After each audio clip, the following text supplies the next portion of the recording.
It was just me, Rex the dinosaur, Ivy the doll, Maria the robot, and my daughter Lily, hosting with a plate of Jacob's crackers and biscuits. Kimberly, Mikado, Club Milks, the works. And yeah, I was late for my next meeting, but for one of Lily's parties, worth it. 'Cause I suppose sometimes it's those little in-between times that mean the most.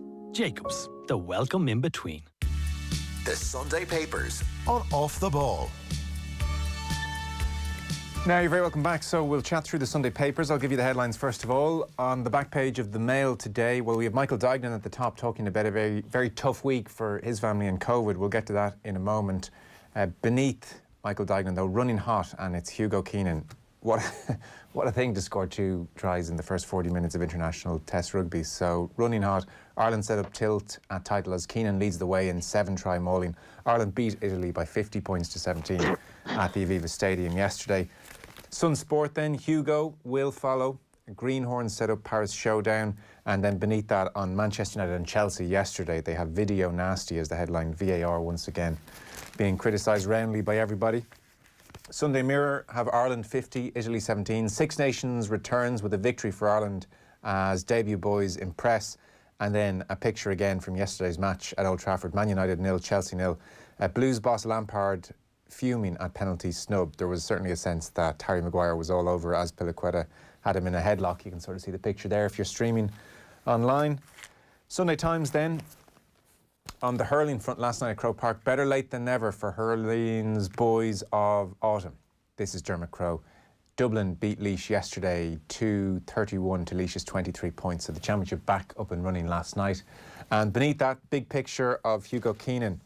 Ireland set up grand finale. Keenan sparkles on debut as Farrell's men head for showdown in Paris. As for the Sunday World, inside, by the way, on that Manchester United game, Paul McGrath says it was about the most boring 90 minutes he's ever seen. On the back page, Hugo Boss. How could you resist that headline? Hugo Keenan yesterday. Ireland 50 points to Italy 17. Debut boy Keenan stars, but it's a bad break for Ringrose. Yeah, it seems he's broken his jaw, Guy Ringrose. Very unfortunate. And knee to his face as an Italian player was clearing the ball yesterday, so he's going to be out for several weeks.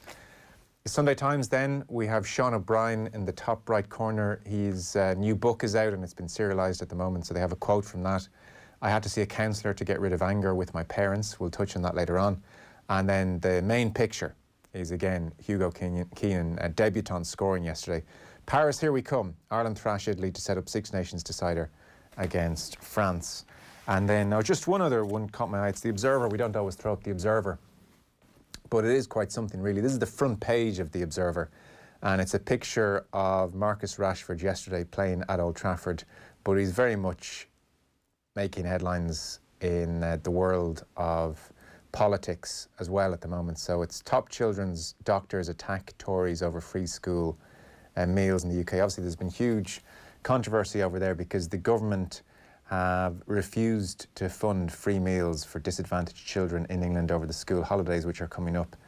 And Marcus Rashford, over the past week, as well as doing his thing against PSG and playing yesterday, has effectively spearheaded and harnessed a grassroots movement over in the UK. Tons and tons of businesses coming forward to offer free meals for school children.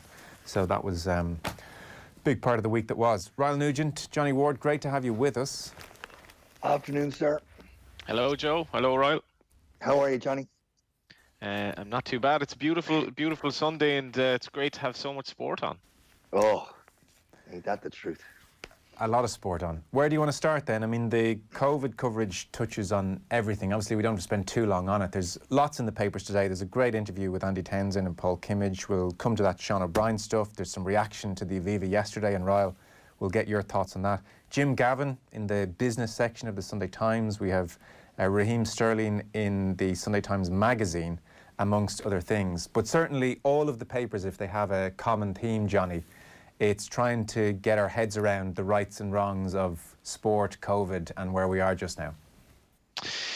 Yeah, I suppose, you know, the Business Post, it doesn't have a sports section, but it does have very interesting sport articles when it does do them. And Elaine Byrne has a fairly hard-hitting piece really about the issue of COVID, and I suppose the celebrations of some of the Gaelic Athletic Association clubs who may have won a county title or all that, and she, basically proves in this piece that there have been major, spikes of COVID cases around clubs in certain counties, and she says COVID-19 is spread by joy, the kind of joy that makes us want to get together, throw our arms around each other, and sing songs of celebration, which raises the question: are the joyous celebrations following the GA club county finals in September responsible for the spike in coronavirus cases across the country? And we also have a brilliant piece by Shane McGrath in the Mail, and if I may quote his opening line here, I think it just really does a nice job in summing up the abnormality of our times.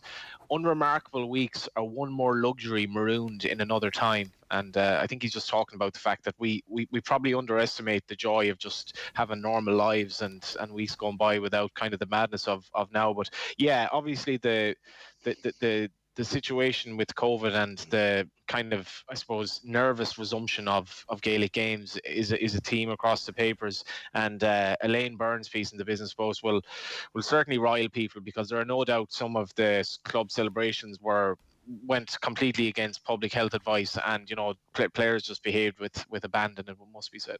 Yeah, I would say Elaine Byrne's piece in the Business Post is on page 27. Ryle, she's certainly not saying the championship cannot go ahead. It's more a look at recent weeks and a look into the past as opposed to the future. The GAA is not the only reason, she says, why Ireland has gone into lockdown, but questions need to be asked about why the virus spiked in certain areas after county final celebrations. And she says at the time of writing, the top 5 hotspots in the country were Ballyjames, Duff and Cavan, Rathote in Meath, Galway City, Gorey in Wexford and Cork South Central. And she, in quite a lot of detail, goes into the specifics of county finals in those areas, the celebrations which took place, and then the consequent fallout. And it's quite damning. And to be fair to the GAA, they did pull the club championships at a certain point. She finishes by saying this: I love the GAA. I proudly played for my county, passionately supported my local team. The GAA is part and parcel of the fabric of many communities, but the institution that is the GAA and its supporters should not get a pass when it comes to the public health of the nation. The GAA is not the only reason why Ireland has gone into lockdown again, but hard questions need to be asked about why spikes occurred, as they did in certain parts of the country, which coincided with joyous county final celebrations. I think she's captured. I mean, you've said everything about the article that there needs to be said, Joe. I think she's absolutely captured on the money what everybody has been thinking, saying, and feeling around those issues that happened over those number of weeks around the club championship. I mean, it's there on a page. The implications of what happened in certain areas are there on the page, and it is evidence that it's very difficult to argue against. I guess the transition is now to the championship, and I don't think the point of Elaine's piece in the Business Post was to bring into question that. I think it is that the GAA, like every other sporting body, like every other person in the country, is going to be questioned and should be questioned about the way they are proceeding over the next 6 weeks. I guess there's a fundamental difference in my head between the club championship and the inter-county championship. The club championship, by its very nature, is parochial. I mean, of course, the inter-county is as well. But it's about the parish, it's about the locality, it's about the club in the centre of that.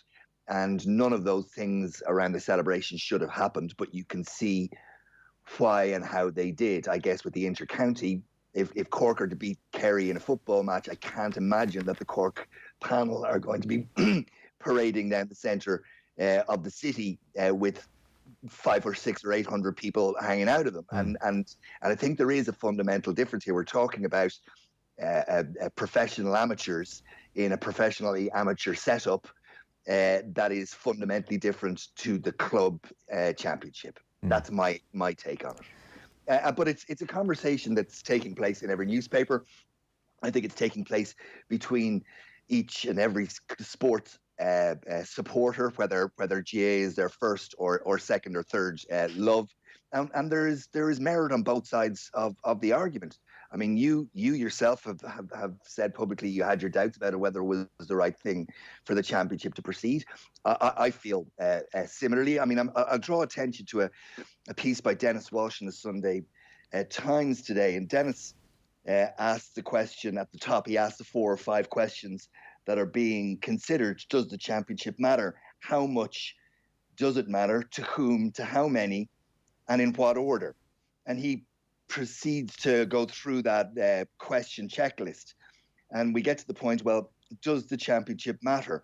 Only if you care, he said.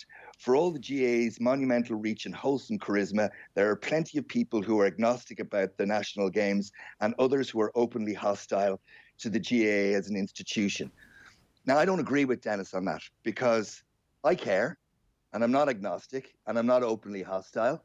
And I think there are questions that are being reasonably asked about whether it is appropriate for the championship to go ahead or not. And they revolve around the numbers of people involved, their positions in their community. We're talking predominantly about students, teachers, nurses, healthcare workers, like people who are part of each and every community in each and every county.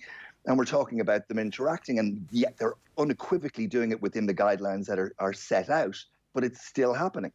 And I think they're reasonable questions to be asked. And I don't think Dennis is right to say it's only if you care, because you can care and still disagree. Yeah. So a precarious state is Shane McGrath's piece that you mentioned, Johnny. Like, he cites the Offaly situation this week, which does seem like it won't be repeated, that it isn't the standard setter. What seems to have happened in Offaly is that there was a positive, and then the HSE in the area designated the 27 teammates to be close contacts as opposed to casual contacts. And so that was a huge surprise to everybody concerned there. And it's understood within the GAA that that won't happen in other similar instances, which is essential if this thing is to go ahead. One other point I'd put to you, Johnny, and then you can give us your overall take. I mean, certainly on, was it Monday we went into level 5? It's very hard to keep track of the days. And Shane McGrath captures this as well. It was part of my rationale. My rationale was certainly not and isn't anti-GAA. Like, I'm from a GAA household and would love to see it happen smoothly, of course, over the next couple of weeks. It was, and Shane McGrath paints the political mess that was made of this thing. My sense was the GAA had been put in a lose-lose position. And I had also heard Bevan Duffy of Louth voice concerns. And he can't be the only player who's looking around and seeing lots of players living with elderly parents, lots of teachers and medical professionals as his colleagues on the team going back into the community and just looking around and concerned, you know, and there had been no testing. Now, since then, the GPA have agreed to have testing, and Mary Horgan from CUH was on OTB AM, and she's part of the advisory group to the GAA, and she said, really, the testing in advance isn't going to make much difference because, you know, we test on a Wednesday or a Thursday, and sure, all these players go back to the community. It's not like they're in a bubble a la the rugby, but if it puts players' minds at ease, which you suspect it would for the likes of a Bevan Duffy who was saying, I haven't even been tested and I'm out here, then I think that's a good thing. But on the political side of things, so Shane McGrath said, since early summer, the popularity of football and hurling and the potent effect the championships in both sports have had on Irish summer have been manipulated by politicians. First, there was Leo Varadkar on the Late Late Show at the start of May. He said that he thought it would happen. That was a big surprise. The championship would happen. That was a big surprise to the leadership of the GAA. Then we had, skip on a little bit, we had Varadkar on Matt Cooper's show 10 days ago saying the championship wouldn't go ahead under level 5. Then 4 days later, it was going ahead, and then there was the confusion as well as to whether that was just senior football or beyond. It was in the midst of all that I thought, this is not going well. We need to be fair to the players here. I think, to be fair, away from the emotion of level 5 on Monday, the GPA getting some assurances which hopefully ease the minds of Bevan Duffy's out there. And also, I suppose, Johnny, the fact that this thing is straight knockout. Like, if we get through the next 2 weekends, we're down to about 8 teams. I've definitely softened them. I'm almost in a, well, look, Neffet know better than me, clearly. So hoping it goes well is where I am at the moment. Where are you? Yeah, I think Neffet knows better than me, as well as is a dangerous enough attitude to take, because Neffet does know more than me, but like Neffet individuals will be, you know, they're paid to do their job, and the country is kind of in bits where a lot of businesses are basically facing into a bleak future, and there's a lot more than we can't be entirely dictated by Neffet. And I think you know, German Ferret had a brilliant piece in the Times this week where he spoke about Noel Brown's mother and child scheme being brought down by the Catholic Church, and he said the Catholic Church to the government then is what NPHET is to the government now, and in the sense of kind of running the show. And that's been a point of frustration, I think, for a lot of people. But sorry, that doesn't apply. I mean, the Catholic Church don't have a medical expertise that the government doesn't have, surely. Oh no, sorry. His point was that the government was kind of bowing to the power of the Catholic Church in those days, and now the government was kind of bowing to the power of NPHET when there were far more, far-reaching discussions about, like, obviously the economy and just the country and lockdown in general. And it was an argument about the fact that we'd kind of been promised Christmas if we behaved ourselves, and it's slightly maybe out of the boundaries of the sporting conversation we're having now. But in terms of the GAA, I think the championship has given hope to so many people in rural Ireland who have had a very, very tough time of it. And I'd love to know, if you poll people on the ramifications of lockdown, the people most vulnerable, the elderly people who have had to self-isolate and stay at home, I think very many of them who haven't had the opportunity to go down for their few pints like they used to, very many of them may be afraid to leave their houses. I think the hope is a very valuable thing in times like this, and just for the GAA championships to go ahead in some shape or form, I think is of incalculable value to people like that. And the article obviously that was referenced in the Times there by Ryle, in terms of the viewing figures, 8 of the 20 most watched sporting events on TV last year in Ireland were Gaelic games, just shows its role. And I would side with taking a chance on this. I know in the article that you referenced there in the Mail, the casual contact and the close contact, massive ramifications, obviously. But I would plough on, and the League of Ireland has gone ahead this year with very, very few hiccups, a handful of games being called off, and that was only most recently.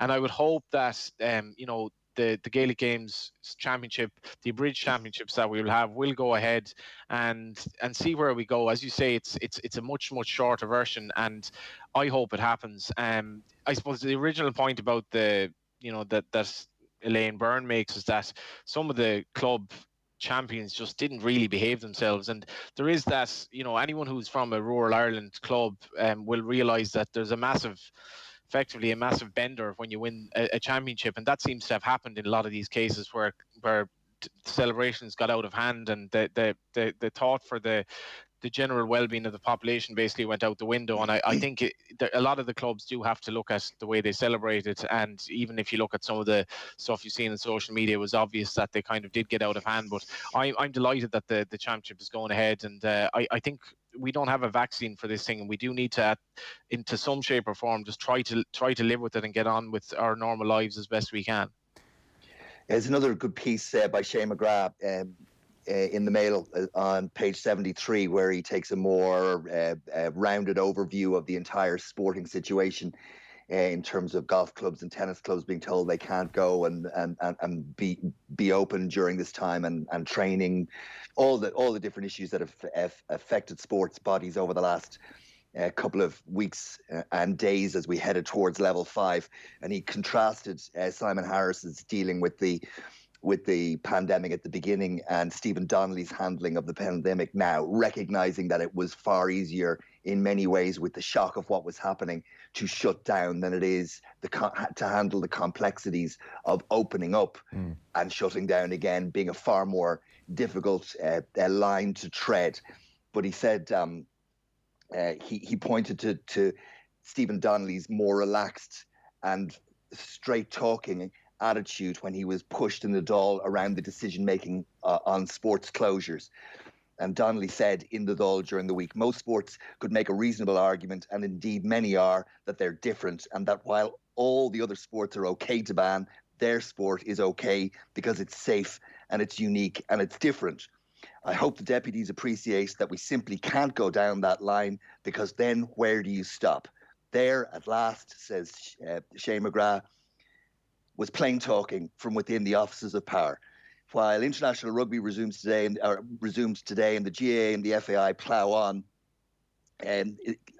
what appears to be a marked change in direction in how sports players are classified when it comes to testing and contacts. There are other sports shut down once more, and that many people who pursue them left with a big space in their lives.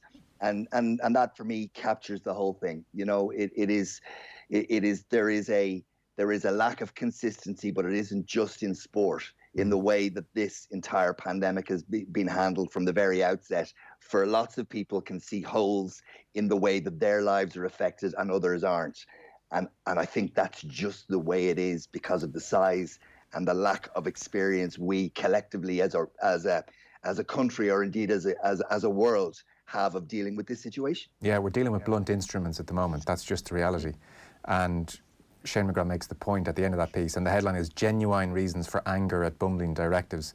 He says, in this fevered climate, there was no appetite for nuance. The shutters slammed down, and it's up to people to deal with the consequences. But he makes the point that in the new year, you know, now is the time to really figure out what sports are safe when we're shutting down, what aren't. I understand this week it all felt quite rushed, but I think that's something we can look at for the new year, because it's very blunt at the moment. It's a blunt instrument, and you know, I think golf clubs in particular feel hard done by. Tennis, I can see their point of view as well. I accept Stephen Donnelly saying, where does that end? Who's next in line after tennis? Yes. And who's next in line after golf? Michael Dignan, by the way, who's at the coalface, says, week from hell, but faith in GAA has not wavered. So Michael Dignan, obviously chair of the Offaly County Board, is very much still of the opinion that we should continue. He says the big change in mood this past week was understandable, in that he's talking about people not so sure this thing should continue. With the country suddenly gone to level 5, people were tired, frustrated, angry, but he talks about the importance of the GAA, the wish to continue. He's confident that what happened in Offaly this week is not going to be repeated elsewhere. But then his own situation, they're dealing with COVID in the family at the moment. And so all things combined, he says the stress involved this week has been massive, and he doesn't want any repeat. On the sports side of things, he says, with the championship starting, I just hope we don't have any more weeks of this. It's so mentally wearing from early morning to late at night, and then trying to deal with work and family issues and all of normal life as well. And I suppose that's where it gets to a point where if it becomes too stressful on players, if it becomes too wearing, if there are too many weeks of are we playing a match on Thursday evenings and Friday evenings when people have jobs and lives outside of that, that's where, you know, the net benefit fails for me if it's too much on the players. So that remains to be seen over the next couple of weeks. Any last points on all of this, the championship, COVID, anyone want to jump in with? Sorry, go ahead, Ryle. No, you go. Yeah, I just think that that you know, not being able to go, I suppose from my perspective, I'm primarily, my two main passions, I suppose, apart from Gaelic Games, would be, you know, racing and League of Ireland. And personally, just for me and for somebody who really can kind of get around, and it's COVID hasn't had a massive influence on my life. Just to be able to watch League of Ireland games and to watch racing every day has been so important. And I think for people who've been deprived of Gaelic games, we have to live with the virus and get on with it as much as we can. And for the GAA to be able to come back as it did this weekend, just would have brought enormous joy to so many people. And there has to be a risk versus reward. And, you know, if we're going to run scared of it and just stop doing the things that we should be able to do and have always done without problems, we're probably getting our priorities wrong here, because this has gone on for so long now that people I think their patience is wearing thin, and there's a long winter ahead. And I think for people's mental health, it's absolutely vital to have something to look forward to. And as you mentioned, the golf and the tennis clubs, like there's no real logic to that. There's no logic to a lot of things, and I think sport far transcends the actual value of it in terms of the sport itself, in terms of what it offers to people at a time that is very, very difficult for a lot of people. Right, Johnny, I agree with an awful lot of what you've said there, but I think we collectively can live in our own little, if you'll excuse, pun intended, our own little bubble here as well. I mean, sport at its absolute height. Take Ireland in a quarterfinal of a World Cup or a European Championships or an All-Ireland final or a Six Nations rugby match where the Grand Slam is on the line for Ireland. And the viewing figures for that are in and around, at its absolute peak, 1.2 million people, right? There are, how many people in the Republic of Ireland? Is it 4.5 million is the population in this country? Yeah, getting on over 4.5, yeah. Okay, so even if you account for those numbers not taking into the viewing figures, not taking into account people who watch collectively or in pubs and clubs when you were allowed to do such a thing, you're still probably talking about half the population that don't have an interest in sport.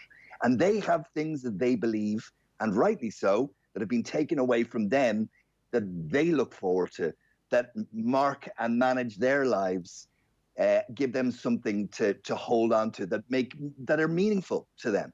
And I think sometimes we in sport, and I include myself in that, this isn't to go at anyone in particular, we convince ourselves that we are the most important and that we are the ones that make sense in our argumentation. And I'm just saying, we are not the only ones out. We are not the entire nation that has the opium of sport as its most important thing. Well, further to your point, there was kind of a memorable moment during the week on the Claire Byrne show when Colin O'Rourke and David Brady were making all the points that we've heard made, and Claire Byrne cut to a survey, 1,000 people, should the championships continue, and it was 67% no, 24% yes. So resounding, like not even divisive, just a resounding no. 9% didn't know. So 67 to 24 and 9% didn't know. And Colin O'Rourke just said, "Well, I'm shocked at that."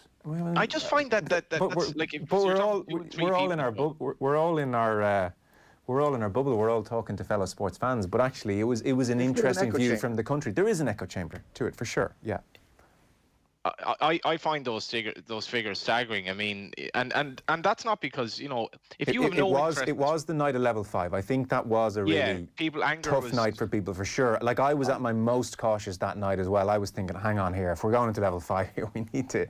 But it'd be interesting to see if that 67% has held up over the next 10 days or so. People do act very irrationally in times like this, and I cannot see why 2/3 of people would have an objection to the Gaelic Athletic Associations running the championships behind closed doors. I mean, why? I mean, the whole year has been rendered an absolute mess, and all of the things that have been imposed on people for the greater good, yet you won't let 30 players play outdoors in a pitch and bring joy and happiness to so many downtrodden people at this stage. I mean, there's no rationale. Well, then, Johnny, can I put it to you, because it was in my mind, why 4 days previous to level 5 did Leo Varadkar on Matt Cooper's show say emphatically GAA would not happen at level 5? Does that not suggest there is some risk? And then Bevan Duffy coming out and saying, well, look, lots of lads are living with elderly parents. We're working in the community. We're not in a bubble. All of those reasons, I suspect, are part of people's rationale, There's risk to everything, though. I know, but this is as we're going into level 5. Is the context? I find that quite staggering, and I know what you're saying, Ryle, about we're all in our own bubble. I completely fear for people who I probably miss going to gigs nearly at this stage more than I do going to my local or going to see a game, because there are so many aspects of society that have been shut down with this. And I know we are in our own bubble. I would have had a liberal view on this all along. I think we need to let as much happen as is possible. And I don't think I'm speaking entirely from a sporting context, but speaking from that sporting context, why behind closed doors sports is a threat in the overall scheme of things. Are we just going to run scared of this forever? No. So let me be clear. I completely understand and agree with nearly everything that you're saying, Johnny. And I am as comfortable as I can be that the championship should go ahead. And more importantly, I want it to go ahead. Unequivocally want it to go ahead. And I understand all the things we're saying about it bringing joy to particularly to areas outside of cities where it's been pointed very clearly how much that means to the local communities. And I don't argue any of that, but it doesn't mean that the question shouldn't be asked, and it doesn't mean that you don't have to take account of, and you say it's 30, but it's a panel of players, significant number of backroom staff, multiplied by 32, multiplied by 2, because it's hurling and football in just about every case, crisscrossing across the country at a time where there are almost 1,000 cases a day on average for the last couple of weeks. And it's not unreasonable to say that when those players or teachers, and we've been through all of the roles that they are in parts of community, that they run the risk, that there is a risk. And what happened in Offaly this week, although exaggerated because of the distinction between close contacts and casual contacts, still points at the potential issue if this goes wrong in one county. And that's a question worth asking. And it's worth being incredibly cautious with the answer as we head towards this, in my view.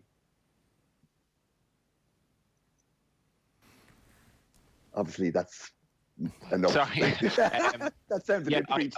I was waiting for Joe to come in there. Yeah, that's fair enough. And I was sitting in the park in Ranelagh talking to a guy about doing a piece, and this was early on in lockdown.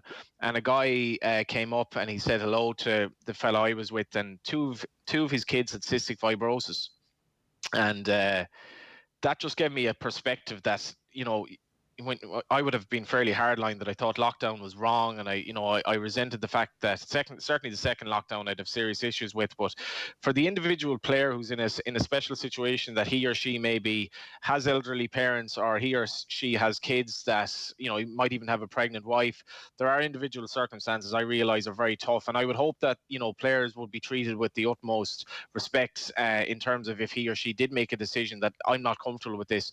But collectively, I think it's a complete no-brainer, to be honest. We cannot be just running away from this forever, and we cannot be governed by fear. There has to be a risk versus reward, and for me, the reward of being able to watch football and hurling again behind closed doors, remember, and, you know, we saw Ireland play Finland recently with a small number of people in the ground and the difference that made. I honestly think this is a no-brainer, and I think people in times of crisis, people can behave very irrationally, and I think there's been a lot of fear kind of governing people's minds, when really the fear shouldn't be as strong as it is.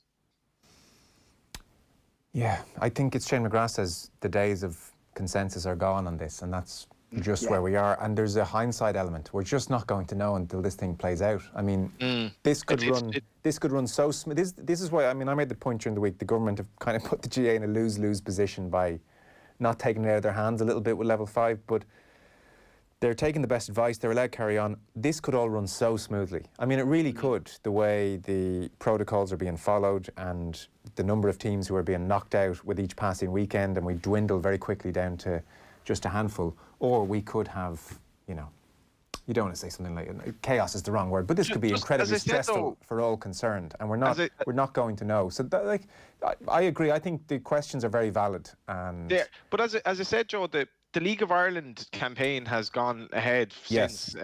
What are we now into? Like we're going to have an 18-week season. We've had 2 divisions, and genuinely there has been, you know, a few games called off, but it's literally been a handful, and that has been.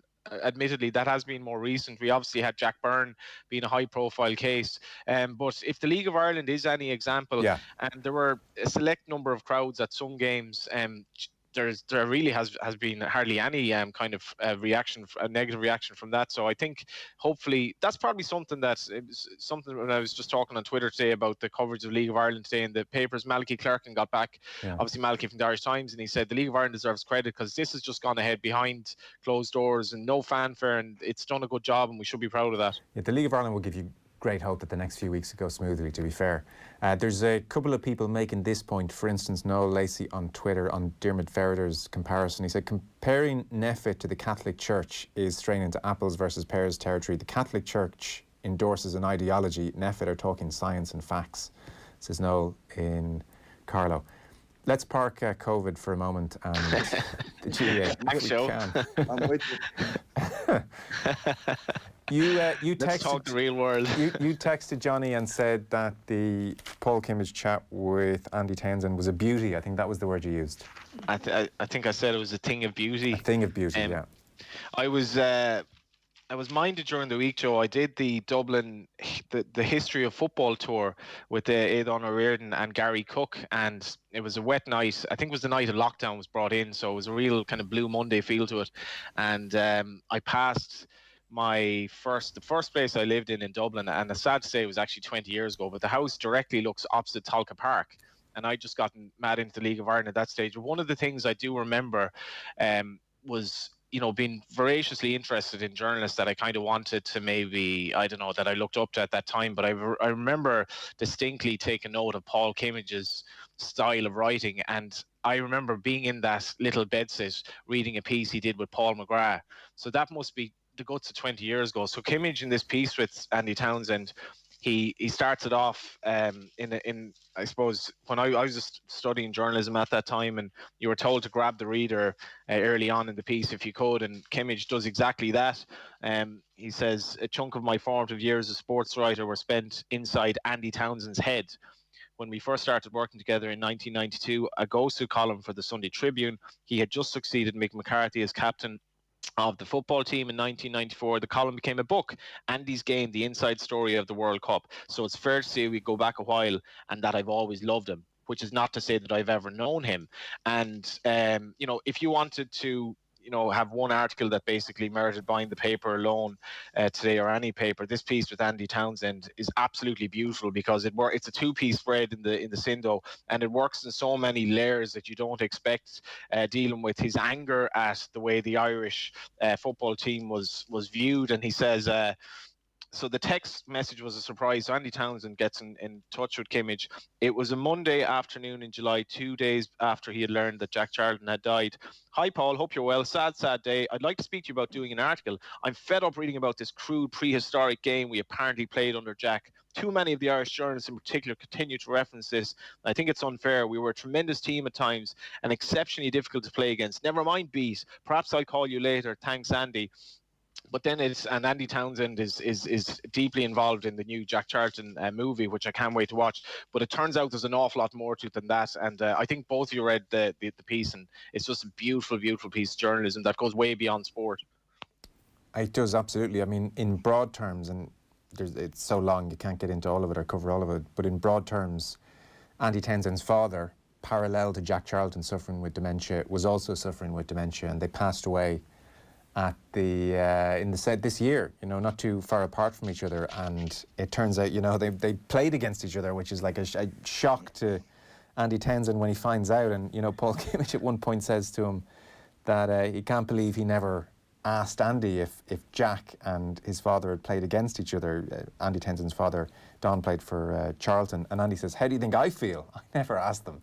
I just never put them together, even though they were 4 years apart. But ultimately, Andy Townsend goes into depth about the awfulness of dementia, Yeah. And just, I can't imagine what it must be like for your parent to turn to you and not recognise you. And, he talks about, we had him stay with us, and we gave him a plate of food that red rum wouldn't have jumped over, and half an hour later he's saying, are we going to have something to eat? So that blew my mind. How does your stomach stop communicating with your brain? And 10 minutes later, he can specifically remember players he played with from 30, 40, 50 years ago. And Andy Townsend really opens up on the awful experience of losing a parent to dementia.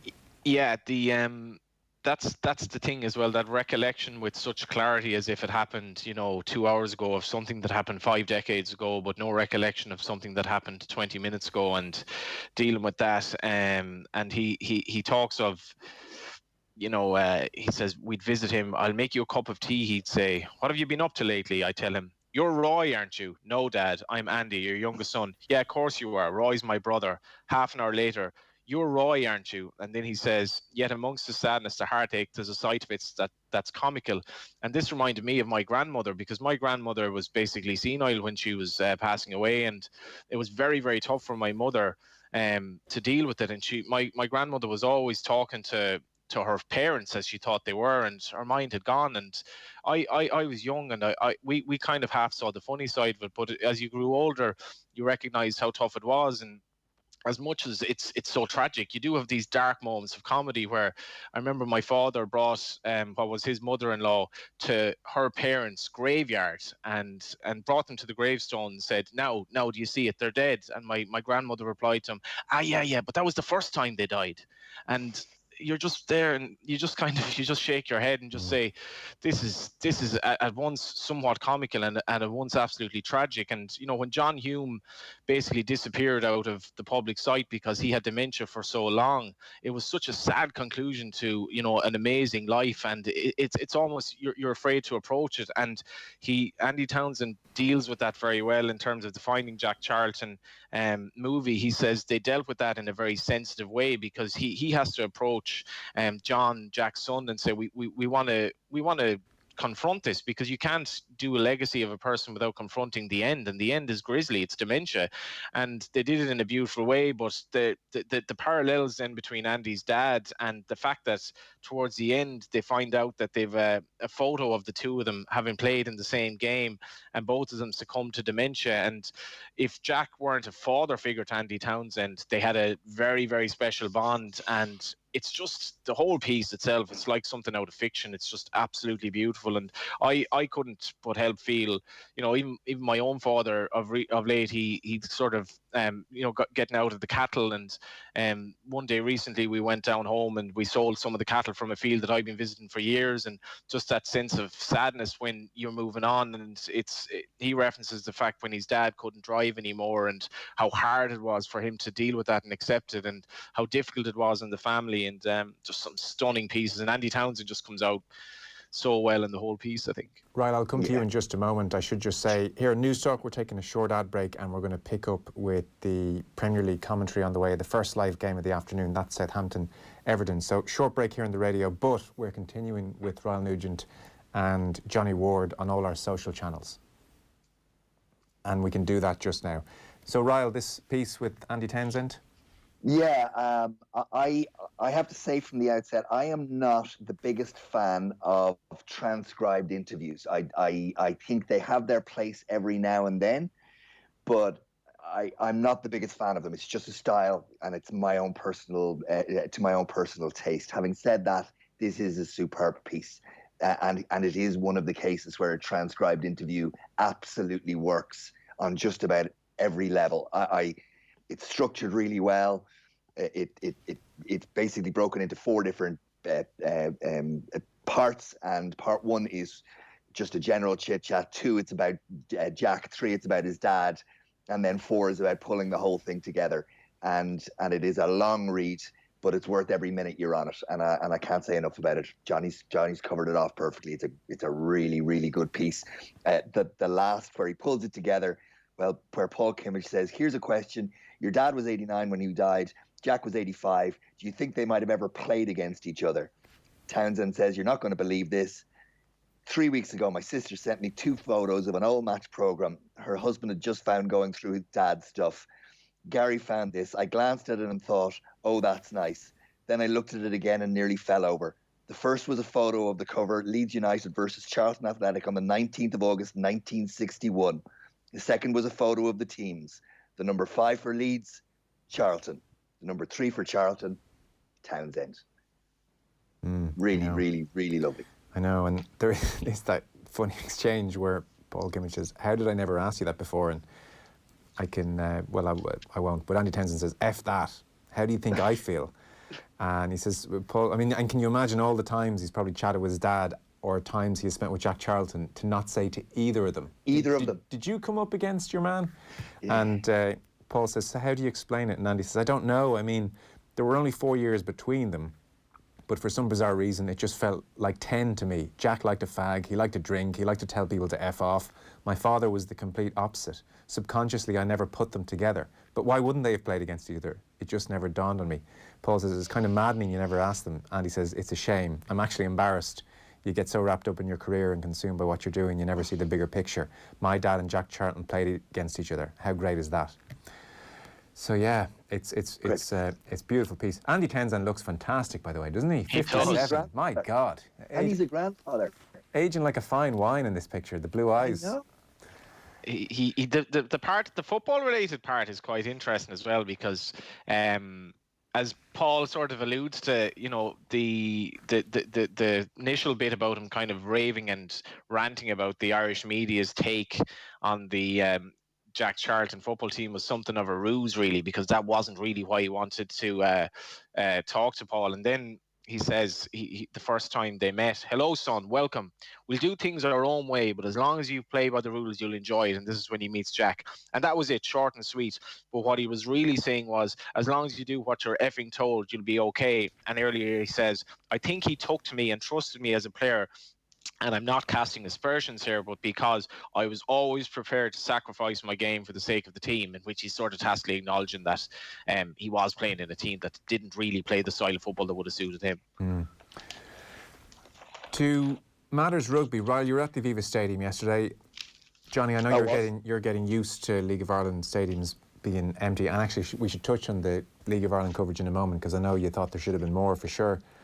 For instance, Ryle, so look, lots of positive coverage, and Ireland are still in the championship, albeit the odds are against them. Neil Francis, page 2 of the Sunday Independent, missed chance to run riot. Ireland finished well short of the points they required to win the championship, and if after the match there did not seem to be a sense of deflation, there really should have been. This was a blown assignment against a hapless and hopeless Italian side. I must say, like yesterday, in the immediacy of it, and the being conscious of the various difficulties, not least the fact they hadn't all played together for 8 months, I was of a more positive view. Look, this is a very acceptable, decent effort. Maybe 24 hours on, I read Neil's piece and I thought, it's a fair point as well. Maybe it was a better chance than we all might have felt at the time. What was your read being there? The first thing is, it was I've done a significant number of matches off tube in the last couple of weeks or months, and this was the first time I was in the stadium. And again, I think it's worth noting, because it was my first experience, to remind people of just how sterile an atmosphere is in a stadium for an international match, or any match, when we're all looking on and by and large hearing piped in noise, which helps, as it's designed to do, you to forget that there's nobody there. But playing an international match in that kind of, these guys haven't played in front of nobody since they were under 8, and even then there were probably 100 people there with parents and grandparents. It is surreal.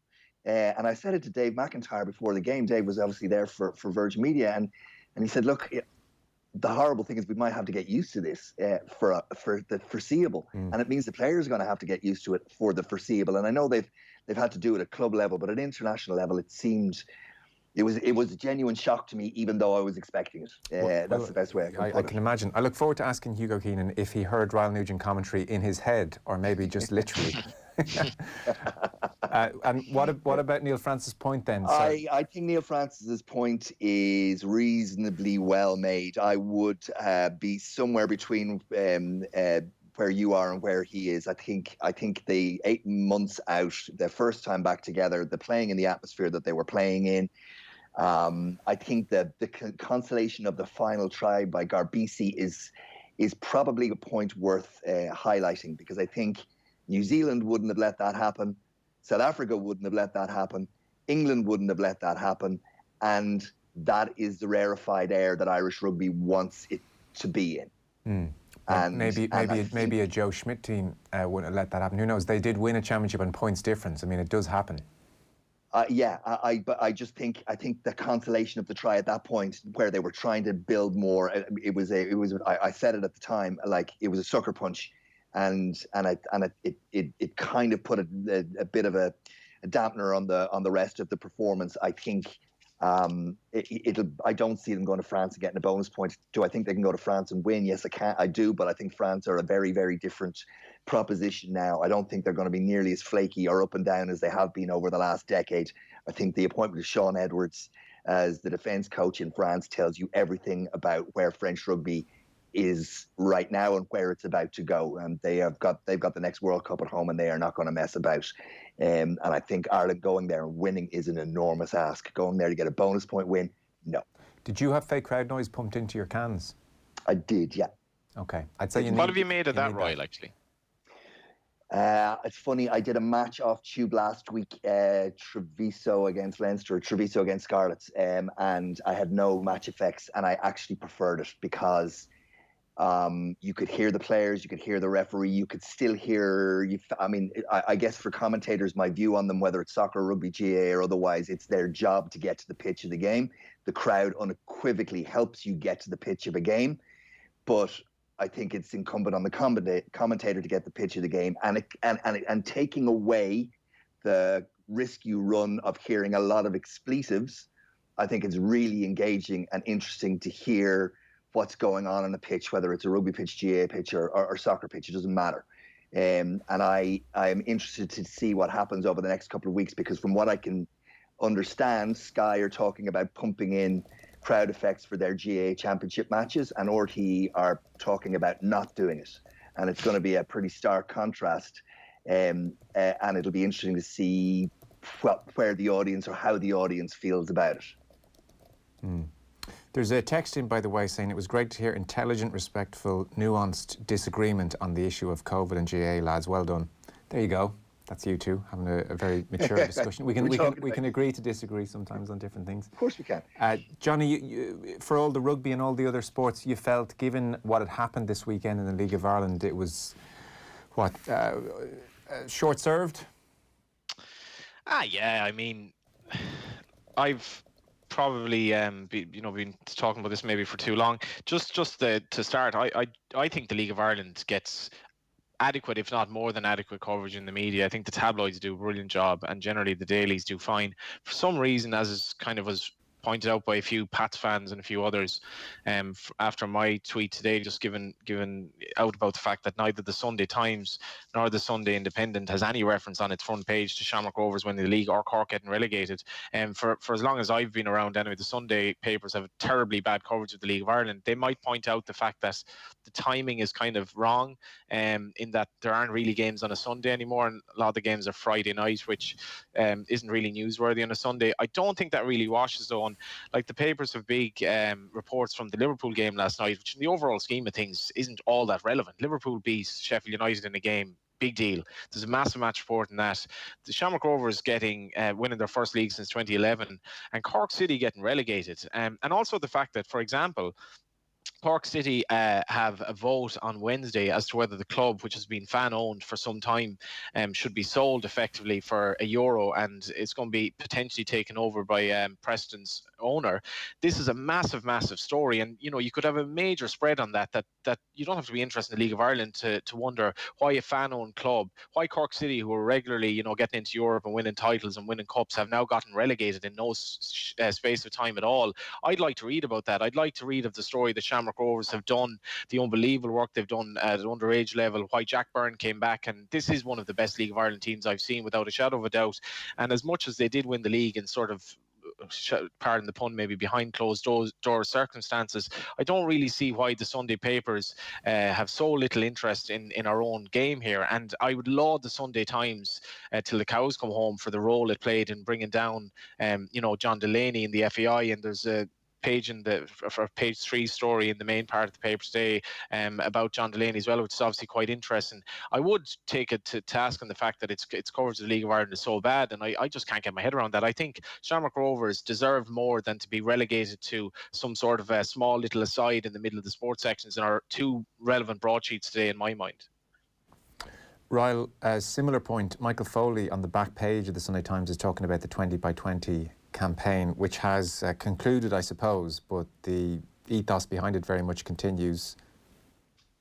Yeah, it does. And I almost feel like I've got to apologise for this, and I don't know why that's stirring in me as I'm about to say this, but like Michael Foley's piece is really strong. It just kind of encapsulates where where this came from and where it is now, and actually, it's a bit disappointing from my perspective as to where it is now, because when you look at the numbers, we're still talking about 4 to 5% of written print media coverage of women's sport, and online coverage is up around 5-6%. And frankly, I don't think it's even in the realms of good enough. I do go to the point that was made by Michael Foley. It's in reference to Brian O'Driscoll. Brian O'Driscoll recalled his own indifference to the status of women's sport as a player, and how having a daughter helped him open his eyes to the kind of community he wanted her to grow up in. But also the need for dads without daughters to reach the same conclusion. The cultural effect of men speaking up, says the organizer of the 20 by 20 campaign, Sarah Colgan. You expect to see women flying the flag, but a couple of posts from Brian and it explodes on social media. Martina Navratilova backed him up. Men standing up for women's sport carries a lot more impact than women doing the same.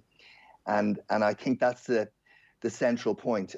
And yet there is a certain irony that in the 24 pages of the Sunday Times sports section, there is one picture of women's sport, and it is the picture that went with that article. There you go. And I think that there is simply no good enough excuse for that kind of coverage of women's sport anymore. The argument is long since past. And I don't think anybody believes or requires absolute equality and parity. But one picture in 24 pages, Sunday Independent, I think, and I don't want to be definitive, but we're talking about one, maybe two, in 12 broadsheet pages.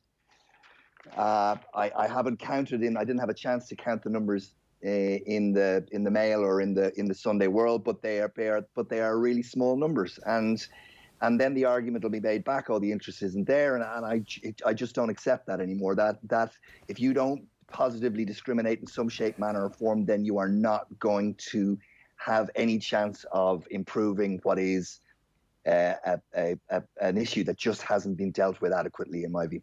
I think as well, Joe, the figures from the game the other night, the viewing figures will be interesting, because I feel that women's sport is basically going to absolutely explode in the next 10-20 years as maybe gender kind of expectations of our young kids change and more girls get into playing sport.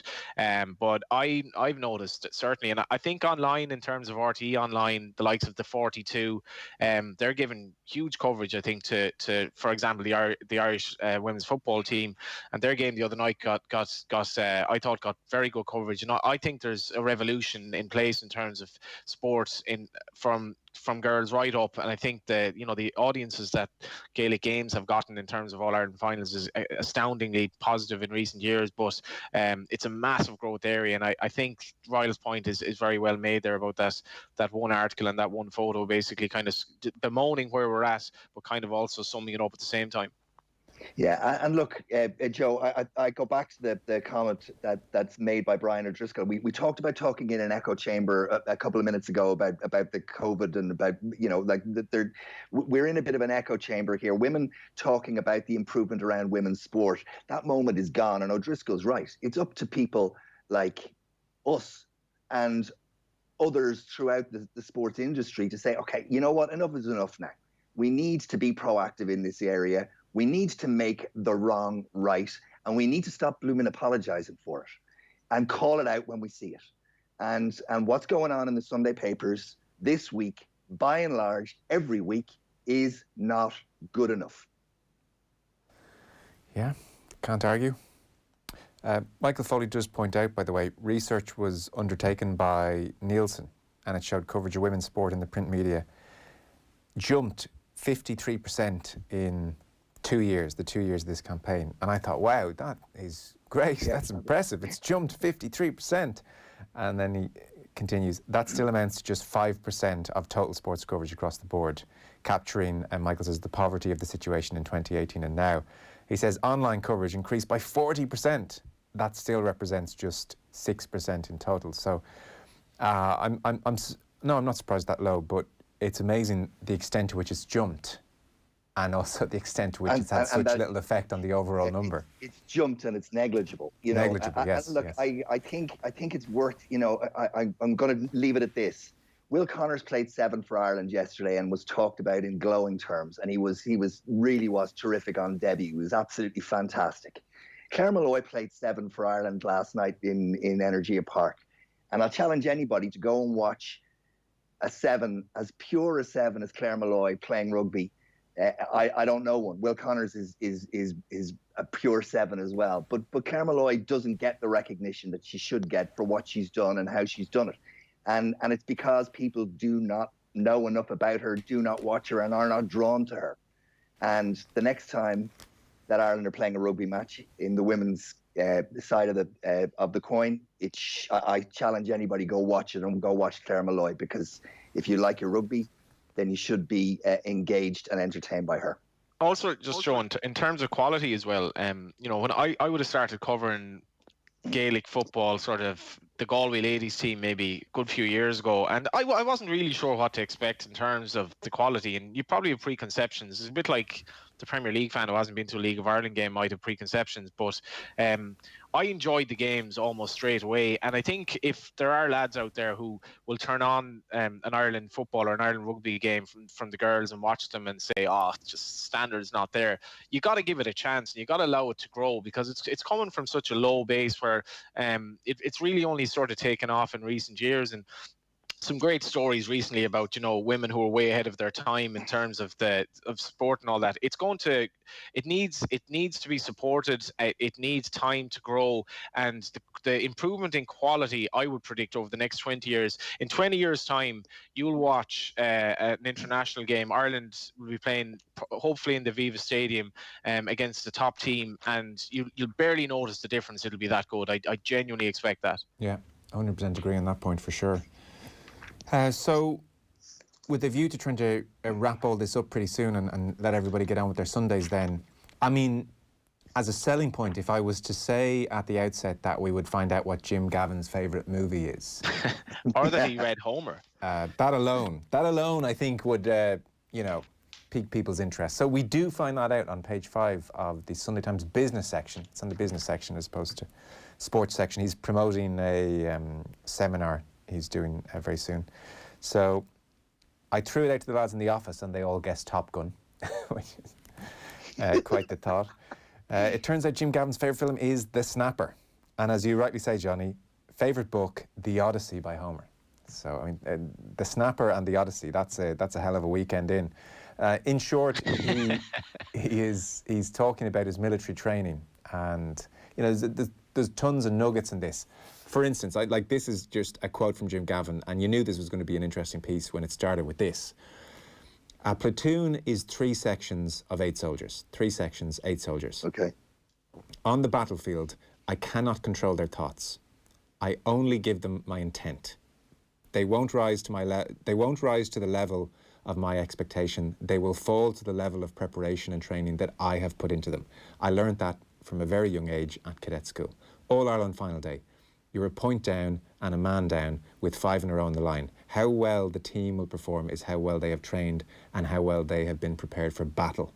You can make some tactical adjustments on the sideline, but in reality, you've got relatively little influence in terms of communications. It's all up to the players. And off we go. So that's kind of an interesting start here. It's an hour-long Zoom call with Brian Carney in the business section.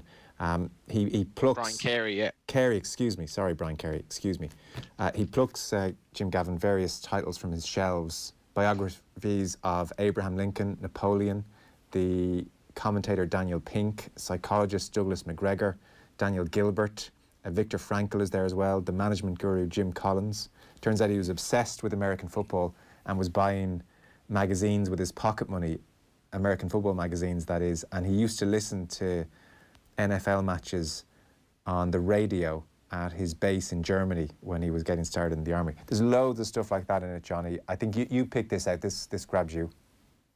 Yeah, as I was saying beforehand, some of the great kind of sporting articles here that we have, this week, we've Raheem Sterling's is obviously in the magazine section of the Times, and Jim Gavin's section, somewhat obscurely, if not fairly, is in business. And, for anyone who spent all of these years following the Dublin team and waiting for Jim to say something even vaguely interesting will now just read this and say, oh my God, there was so much there. It was just he played the media as he saw fit as Dublin manager, and the players from any Dublin player that I ever spoke to, that they've so much respect for him because he delegates. He treats them like human beings.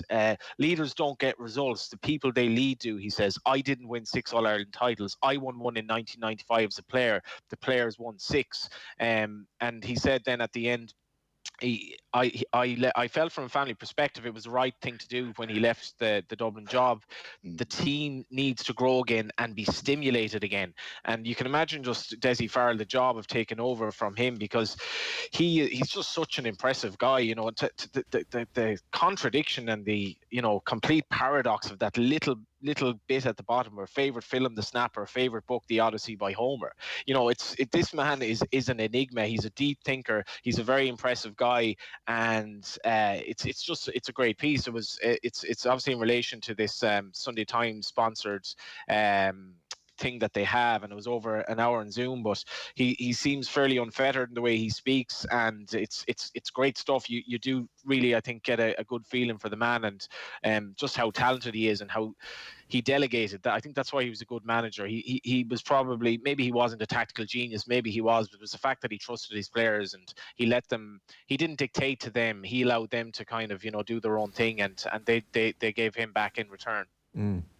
There's one last interesting point which jumped out to me, and I'd heard one of the players make it before when it came down to mistakes. So Jim Gavin is obviously very successful when it comes to the Irish Aviation Authority, and a big part of his job is that he heads up the safety of Irish aerospace and a big chunk of the North Atlantic. So he's talking about aviation safety. He says one of its pillars of resilience is a culture of psychological safety where people are not only encouraged but under a duty to report mistakes. Crucially, though, it's without fear of repercussions. So human error is accepted. All errors, no matter how small, are reported. And how that applies to GAA matches then in Dublin is, on the pitch, mistakes are tolerated. They're reviewed afterwards, but the mistakes are tolerated. There isn't this fear of mistakes. They're allowed to make mistakes almost. Yeah, And there is an adventure to Dublin with that. Interesting that the word is tolerated rather than accepted. Yes, okay, tolerated. Not encouraged and not blasé, but tolerated. Yeah, right, tolerated. And I think, again, language is important in this one, and in his description of it. I think that's a really, really interesting nuance. You definitely could apply that to the Dublin team, couldn't you? They would maybe tolerate mistakes, but they do take the risk. Didn't Dublin lose an All-Ireland final? Now, I may be wrong about this. Didn't they lose an All-Ireland final, if not a semi-final, in the, I think, early to mid-90s? And the manager, it was said that the manager said afterwards, bear in mind now, lads, every YG hit is going to be live on television. And that was the kind of, probably shouldn't have said that. So maybe a Dublin fan can verify that. Attest to the veracity of that or not, but yeah, that's the thing. But they do play like that as well, and I thought that was.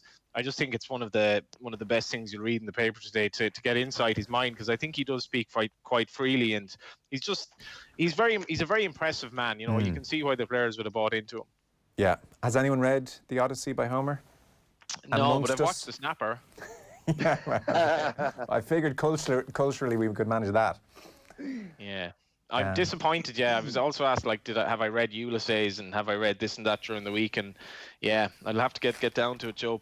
Just have so much time and so little things to do, Yeah, Ulysses has such bad press. I've been put off ever trying. There's no point even trying. You won't be able for it. I mean, I'm sure I won't be, but it's had a lot of bad press. I have every faith in you. To wrap up, and we don't have to get into these because let's just. I almost want to sign off with whatever you want to point people towards, but I'll hold it up here. There's Raheem Sterling, front page of the Sunday Times magazine. He's talking to Jonathan Northcroft. The gist of this interview, I mean, there's loads in it. It talks about his childhood and various things, but the point is he's done talking.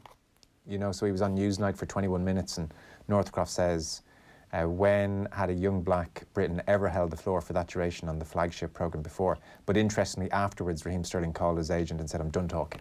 I'm not doing that anymore. So he's looking to pump loads of money into the area he's from and other disadvantaged areas. He reckons a 7-figure sum on his own part, and he'll be asking his sponsors to match it, and he'll be asking Manchester City to match it, and we're talking maybe 10 million going in, and that's what he's about now is action. And he's Marcus Rashford's doing remarkable things. Raheem Sterling seems very, very impressive. So that's there. There's Sean O'Brien as well in the Sunday Times. His book is coming out, talks about the breakup of his parents' marriage and the effect it had on him. Ryle, what caught you, those two, or is there anything else you want to finish on? The Sean O'Brien piece with Peter O'Reilly obviously caught me. Very good. Yeah, it's really well written. It's not what I was expecting that the book would have, and it wasn't what I was expecting in terms of a preview of what the book would have. It's a really good read, and gave me some stuff on Sean O'Brien that I didn't already know, which is always a plus when you're going to read somebody's autobiography. Did you read the version serialised yesterday in the Irish Times? No, I didn't get to it. It's on my to-do list. I mean, he really does hand over some of his privacy, and talks about the breakup happening and his parents continuing to live together after the breakup and do to this day, even though they're not together. And goes into all of that. I wonder if, and I'm wondering out loud, if Sean's off-field antics that have been captured on social media and commented so widely on over the years have, and I use the word again, fueled his desire to actually be open and honest about everything in a way that you feel many biographies or autobiographies are guarded or a little bit more formulaic. And it is. I now want to read the book where I felt I needed to read the book. Well, you're looking for a hook, Ryle, aren't you? I mean, if you look at the but major you don't always sport get it, John. It definitely, I think if your approach to write your book, it certainly helps if you've had a troubled past or something like that. And I mean that in the nicest possible way. It's a massive selling point. And, you know, as you referenced there, Ger, he's very open and his parents are still alive and they necessarily have to deal with the fallout now of kind of being in the public eye. Yeah, I presume he chatted with them. He had to go to counselling at some point in his mid-20s, around 26. He'd had a big disagreement with his father and he was thinking my relationship shouldn't be like this with my parents, so he talks about that with Peter O'Reilly. I thought that was very, very impressive, by the way. I mean, would 1 in 1,000 people have made that choice to just get on with it? And he took it, he said, no, I have to talk to someone, and it really helped him. I think a lot of people could probably learn from that. Yeah. So, that is us done. I'm sure we didn't get to everything, but Johnny Ward, Ryle Nugent, my thanks to you for chatting through the Sunday papers. Much appreciated. We'll talk to you again soon. Cheers, lads. Cheers, Thanks, Joe. Cheers, Johnny. Thanks.